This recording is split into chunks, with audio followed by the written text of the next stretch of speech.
तो hi guys, मैं हूं इसके समा और आज हम सॉल्व करेंगे कोड थोड़ी से educational round 102 rated for division 2 का क्वेश्चन ए क्वेश्चन बी। दोनों क्वेश्चन इसी वीडियो में रहेंगे।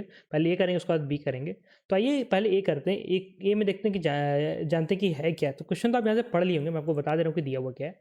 तो क्वेश्चन ए में हमें एक एरे दिया हुआ है। ठीक है, क्वेश्चन ए में हमें एक एरे दिया हुआ है। हमें बताना है इसके सारे एलिमेंट को हम डी के इक्वल या उससे छोटा रख सकते हैं। मतलब जितने भी एलिमेंट है वो या तो डी के इक्वल होना चाहिए या तो उससे छोटा रहना चाहिए। ठीक है, और जो इनपुट एरे है उसमें ज़रूरी नहीं है कि वो डी से छोटा या इक्वल रहे, तो उसको हम चेंज कर सकते हैं। चेंज कैसे कर सकते हैं, इसका भी ऑपरेशन हमें दिया हुआ है। यहाँ पे देखिए ये ऑपरेशन दिया हुआ है कि हम कोई 3 एलिमेंट सेलेक्ट कर सकते हैं इसमें से। ठीक है, आई जे के कुछ भी हो सकता है, तीनों अलग होने चाहिए। ठीक है, तीनों अलग होने चाहिए। तो कोई 3 एलिमेंट हम सेलेक्ट कर सकते हैं। उसमें हम क्या करेंगे कि ए आई, ठीक है, हम क्या करेंगे A I is equal to A J plus A K. मतलब कहने क्या मतलब कि भैया कोई एक एलिमेंट को सेलेक्ट करो, उसको आप रिप्लेस कर सकते हो। किससे रिप्लेस करते हो? बाकी कोई 2 एलिमेंट के सम से आप उसको रिप्लेस कर सकते हो। ठीक है, आपको ये बताना है कि क्या ये ऑपरेशन जितना मन उतना बार करने के बाद क्या इसके सारे एलिमेंट डी से छोटे रहे या इक्वल हो सके। ऐसा करना पॉसिबल है कि नहीं? अगर करना पॉसिबल तो यस आंसर दो, अगर नहीं है तो नो आंसर दो। ठीक है, तो ये हमें बताना है। तो भैया इसको सॉल्व कैसे करें? तो ये क्वेश्चन भाई देखो बहुत इजी था, ज़्यादा कुछ था नहीं, एकदम सिंपल सा क्वेश्चन था।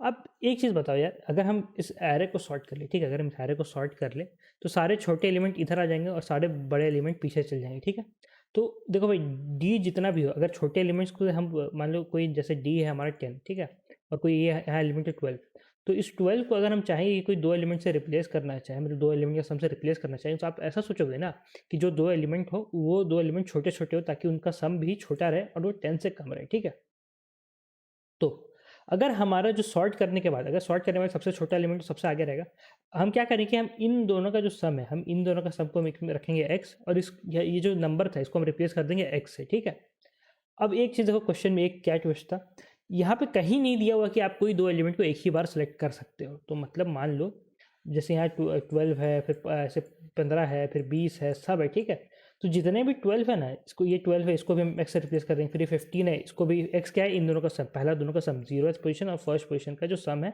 ये है एक्स, तो इसको भी एक्स से रिप्लेस कर देंगे। लास्ट वाला जो है इसको भी एक्स से कर देंगे। मतलब जो एलिमेंट आपका डी जो है डी, ठीक है, डी से बड़ा है, जो एलिमेंट आपका डी से बड़ा है उसको हम क्या करेंगे, उसको हम पहला 2 एलिमेंट से रिप्लेस कर देंगे। पहला 2 एलिमेंट सबसे छोटे एलिमेंट से सॉर्ट करने के बाद तो उससे रिप्लेस कर देंगे। ठीक है, तो अगर ये देखो एक चीज़ और दिया ध्यान से देखने के बाद है कि अगर ये दोनों एलिमेंट का सम जो कि x, ये आपका d से छोटा होना चाहिए या फिर इक्वल होना चाहिए, तभी ये हम कर सकते हैं। मान लो ये जो सबसे छोटे एलिमेंट है, 2 सबसे छोटे एलिमेंट है, वही आपका d से ग्रेटर हो जा रहा है इन दोनों का सम, तो कभी तो करना पॉसिबल ही नहीं होगा। ठीक है, क्योंकि आप इधर वाले एलिमेंट लोगे तो ये तो और बड़ा होगा, तो इसको सम और ऊपर जाएगा। ठीक है, तो ये हो गया। अब एक कॉर्नर केस है, वो क्या है, वो भी आपको यहाँ पे दिया हुआ है। ठीक है, यही क्वेश्चन में दिया हुआ और आपको यहीं पे दिया हुआ। तो देखो यहाँ पे क्या दिया हुआ, 2 4 4 3 4। ठीक है, 2 4 4, ठीक है, ये हमारा एरे है और आपका डी जो है 4 दिया हुआ है। तो इसमें देखो, इसमें आपको कोई चेंज करने का ज़रूरत ही नहीं है। ठीक है, लेकिन अगर इसमें आप डायरेक्ट चेक करने लगो, ये देखो आपको पहले चेक करना हो क्या चेंज करने का ज़रूरत है कि नहीं। अगर नहीं है तो भाई चुपचाप यस प्रिंट कर दो ना, क्योंकि ये तो पहले से ही है, तो हमें करना ये मतलब ऐसा एरे बनाना पॉसिबल हो गया तो यस प्रिंट कर दो। अगर देखो, अगर इसमें करने की ज़रूरत नहीं है, इसका आंसर होगा यस। लेकिन अगर तुम इसमें खाली चेक कर रहे होगे, अगर इसमें खाली तुम चेक कर रहे होगे कि ये पहला 2 एलिमेंट वाले से चेक कर रहे होगे, तो यहाँ पे देखो क्या सीन होगा। पहला 2 एलिमेंट का सम हो गया 6, तो इसमें आपका आंसर आ जाएगा नो। लेकिन यहाँ तो कुछ करने की ज़रूरत ही नहीं, चेंज करने की ज़रूरत ही नहीं है। तो ये चीज़ आपको चेक करना पड़ेगा कि क्या वो एरे पहले से ही हमारा कंडीशन सेटिस्फाई कर रहा है कि नहीं। अगर कर रहा है तो आप चुपचाप पहले ही यस प्रिंट कर दो। ठीक है, तो ये हो गया। इसका कोड देखना, तो देखिए कोड यहाँ पे,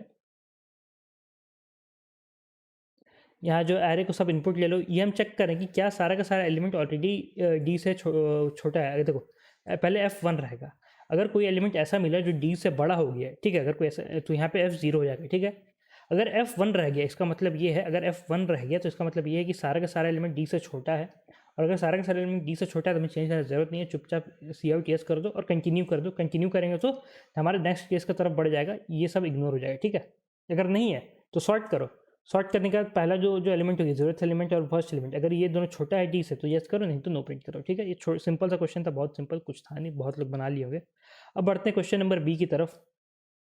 तो क्वेश्चन बी देखिए यहाँ क्या दिया हुआ, क्वेश्चन बी में दिया हुआ है कि मल्टीप्लिकेशन ऑपरेशन होता क्या है, ठीक है। तो मल्टीप्लिकेशन ऑपरेशन आपका एक इंटीजर और आपका एक स्ट्रिंग का बीच में दिया है। तो ठीक है, जैसे इंटीजर मान लो ए बी है और स्ट्रिंग आपका है 5, तो ए बी इंटू 5 आपका और कुछ नहीं, ये आपका A B A B A B A B A B, मतलब 5 बार ए बी लिख दो, यही है, ठीक है। तो ये दिया हुआ, आगे क्या दिया हुआ है, a string a is divisible by another string b if there is exists an integer x such that bx is equal to a। मतलब अगर स्ट्रिंग एक मान लो A B A B A B, ठीक है, ये स्ट्रिंग आपका, ये स्ट्रिंग मान लो है S1, ठीक है, ये S2 से डिविजिबल तब होगा जब कोई ऐसा ये S2 का ऐसा स्ट्रिंग रहे जिसका कोई अगर मल्टीप्लाई करके हम ये स्ट्रिंग ला सकते हैं। मतलब अगर मान लो ये ऐसा रहे, ए बी रहे, ठीक है, तो ए बी रहे तो क्या ये S1 हमारा, देखो अगर ये ए बी है, अगर ये ए बी है तो S1 हमारा S2 से डिविजिबल होगा। क्यों डिविजिबल होगा, क्योंकि ए बी को हम इंटू 3 कर देते, ठीक है। तो आपको ये क्या बचेगा, A B A B A B, ये और कुछ नहीं, मतलब S2 को अगर आप मल्टीप्लाई करके, S2 को अगर मल्टीप्लाई करके आप कोई भी एक इंटीजर से मल्टीप्लाई करके S1 के इक्वल कर दिए तो ये आपका डिविजिबल हो जाए, कहने का मतलब यही है, ठीक है। हमें क्या करना है कि हमें दो स्ट्रिंग दिया हुआ है, ठीक है, हमें दो स्ट्रिंग दिया हुआ है, हमें दोनों स्ट्रिंग का एलसीएम खोजना है, हमें दोनों स्ट्रिंग का एलसीएम खोजना है और बताना है कि क्या एलसीएम एग्जिस्ट करता है कि नहीं। अगर करता है तो उसका जो स्मॉलेस्ट जो एलसीएम है वो प्रिंट करना है, अगर नहीं करता तो -1 प्रिंट करना है, ठीक है। तो देखो भैया, आप ये डिविजन वाला समझ गए, आप मल्टीप्लिकेशन वाला समझ गए, ठीक है। तो एक चीज़ देखो, दोनों का जो एलसीएम होगा, ठीक है, S1 और S2 दोनों का जो एलसीएम होगा, दोनों का जो एलसीएम वो आपका S1 से भी डिविजिबल होगा, S2 से भी डिविजिबल होगा। मतलब S1 इंटू कुछ आपका A होगा, S2 इंटू कुछ आपका B होगा, ठीक है।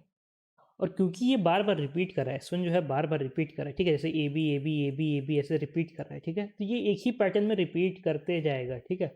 और S2 का भी सेम चीज़ है, S2 भी है, जो आपका स्ट्रिंग होगा वो भी आपका रिपीट करते जाएगा, ठीक है। तो अगर इन दोनों का एलसीएम एग्जिस्ट करता है, अगर इन दोनों का एलसीएम एग्जिस्ट करता है तो इसका जो लेंथ होगा, जो एलसीएम स्ट्रिंग है, ये एलसीएम स्ट्रिंग का जो लेंथ होगा वो आपका इन दोनों स्ट्रिंग का लेंथ के बराबर होगा, इन दोनों स्ट्रिंग के जो लेंथ है उसका एलसीएम के बराबर होगा, ठीक है। मतलब देखो भैया, आपको मतलब देखो आपको एलसीएम चाहिए, ठीक है, आपको एलसीएम चाहिए तो S1 से भी डिविजिबल होना चाहिए, S2 से भी डिविजिबल होना चाहिए, ठीक है। तो इसका जो देखो, जब डिविजिबल हो रहा है, जब कोई स्ट्रिंग डिविजिबल हो रहा है तो मान लो S1 जब डिविजिबल था S2 से, तो S1 का जो लेंथ था, S1 का जो लेंथ था L1, वो आपका S2 का लेंथ से भी डिविजिबल होगा, ठीक है, होगा ना, ये तो समझ रहे हैं ना।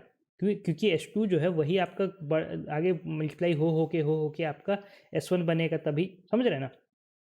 तो इन दोनों का जो लेंथ है, इन दोनों का जो लेंथ है, ये दोनों भी डिविजिबल होगा। तो उसी तरह से ए का और बी का जो एलसीएम होगा वो आपको और कुछ नहीं, वो इस एलसीएम स्ट्रिंग का लेंथ होगा, ठीक है। तो आप क्या कीजिए, आप कीजिए कि ए और बी का एलसीएम, ए और बी का जो L1 L2 है, ठीक है, इन दोनों का क्या कीजिए कि आप एलसीएम निकालिए L1 L2 का, ठीक है। तो आपका कुछ जैसे आ जाएगा 6। मान लीजिए आपका ए का लेंथ था 2 और इसका लेंथ था 3, ठीक है, मान लीजिए ए का लेंथ था 2, इसका लेंथ था 3। तो आपका एक में आपको क्या करने की ज़रूरत है, ए में आपको ये 3 बार मल्टीप्लाई करने की ज़रूरत है, तभी इसका, तब ए का लेंथ आपका 6 हो जाएगा, ठीक है। मतलब ए का जैसे 2 था, जैसे ए बी था, ठीक है, तो ए बी या ए मान लेते हैं, ठीक है, ए मान लेते हैं, ए जो ए स्ट्रिंग है उसका आपका क्या है, ए है, ठीक है। तो आप इसको इसका लेंथ है 2, आप इसको 3 बार मल्टीप्लाई करना तो क्या हो जाएगा, ए, ठीक है। तो 6 बार ए हो गया। मान लो बी था आपका 2 बार 3 बार ए, ठीक है, इसका लेंथ था 3, तो 3 ए है। तो इसको आप क्या कीजिए, इसको आप कीजिए कि इसका लेंथ है 3, तो इसको 3 जो है, इसको 6 जो है, इसको 3 से डिवाइड कीजिए, जिसका आंसर आएगा 2 आपका, ठीक है। तो आप इसको, ये जो आपका स्ट्रिंग बी है, इसको आप 2 बार मल्टीप्लाई कीजिए, मतलब 2 बार मल्टीप्लाई कीजिए, आपका और क्या हो जाएगा, ये आपका हो जाएगा, इसका भी हो गया 6। तो अब चेक कीजिए क्या ये दोनों स्ट्रिंग इक्वल है, जो अभी मल्टीप्लाई करने के बाद हमारा स्ट्रिंग है, अगर ये दोनों स्ट्रिंग इक्वल है तो आपका आंसर आ जाएगा। नहीं, अगर देखो भाई, आपको लगेगा कि मान लीजिए एक बार और हम मल्टीप्लाई कर देते हैं, इसको भी एक और बार मल्टीप्लाई कर देते हैं, तब भाई अगर एक बार आप मल्टीप्लाई कर दोगे तो इन दोनों का फिर लेंथ गड़बड़ा ना जाएगा। ये देखो, ये आपका 2 का था, तो इसका लेंथ आपको यहाँ पे आके 6 हुआ था, इसके बाद आपका फिर इसका लेंथ 8 हो जाएगा, इसका लेंथ 3 था, इसको आप एक बार और मल्टीप्लाई करोगे तो इसका लेंथ 9 हो जाएगा। इन दोनों का लेंथ फिर कब मैच करेगा, इन दोनों का लेंथ फिर मैच करेगा आपका जाके 12 पे, ठीक है, 12 पे मैच करेगा। तो भैया देखो भैया 12 पे जब मैच करेगा तो ये और कुछ नहीं, ये जो इसका स्ट्रिंग बना था यही रिपीट कर जाएगा, ठीक है, यही रिपीट कर जाएगा। तो अगर ये चीज़ डिविजिबल मतलब इक्वल हुआ ही नहीं, ये चीज़ अगर इक्वल हुआ ही नहीं तो इसको आप डबल करके क्या आप इक्वल कर पाओगे क्या? सेम चीज़ है, देखो सेम चीज़ ये है, सेम चीज़ ये है, ये इक्वल हुआ ही नहीं। तो इसको जब आप डबल करोगे तो क्या इन दोनों को जब आप डबल किए, ठीक है, इन दोनों को डबल किए तो क्या ये इक्वल होगा? कभी नहीं ना हो सकता है। तो बस वही चीज़ है, आप क्या करो, दोनों स्ट्रिंग ए बी का अब जो लेंथ है L1 L2 इसका एलसीएम निकालो, ठीक है, इन दोनों का एलसीएम निकालो। इसका जो लेंथ है, इसका लेंथ था L1, तो एलसीएम बाई L1 करो और इस ए को उतना बार मल्टीप्लाई कर दो। फिर L2 by LCM by L2 करो, फिर बी को उतना बार मल्टीप्लाई कर दो, ठीक है। अगर ये दोनों स्ट्रिंग आपका अगर इक्वल आया, अगर ये दोनों स्ट्रिंग आपका जो आप मल्टीप्लाई करने के बाद अगर इक्वल आया तो आपका वही आंसर है, नहीं तो आपका आंसर -1 है, समझ रहे हो? तो देखो इसका कोड देखो तो मैं दिखा देता हूँ। तो स्ट्रिंग ए बी हो गया, ठीक है। तो पहले L1 L2 ये दोनों का साइज़ हो गया। मैक्स यहाँ पे क्या किए, यहाँ से यहाँ तक में आपका ये निकला है, इसका जो आपका एलसीएम है वो निकला है, ठीक है। तो आपको वो आपका एलसीएम में स्टोर हो जाएगा। स्ट्रिंग S1 बना लो, स्ट्रिंग S2 बना लो, ठीक है। ये आपका 2 ब्लैंक स्ट्रिंग रहेगा। ये किस लिए? ये आपको मल्टीप्लाई करने के लिए, जो आपका स्ट्रिंग ए था उसको जो मल्टीप्लाई करके हम बड़ा स्ट्रिंग बनाएंगे, जैसे 2 का लेंथ था तो उसको 6 का बनाने के लिए ये रखे हैं, ठीक है। तो S1 प्लस ए कर दिए, मतलब 3 बार इसको, जैसे इसका लेंथ था 2, हमें इसको 3 बार मल्टीप्लाई करना है तो ये 3 बार ऐड हो जाएगा। सेम चीज़ S2 में होगा, इसका लेंथ है 3, इसको 2 बार मल्टीप्लाई करना है तो इसका लेंथ फिर 6 हो जाएगा, ठीक है।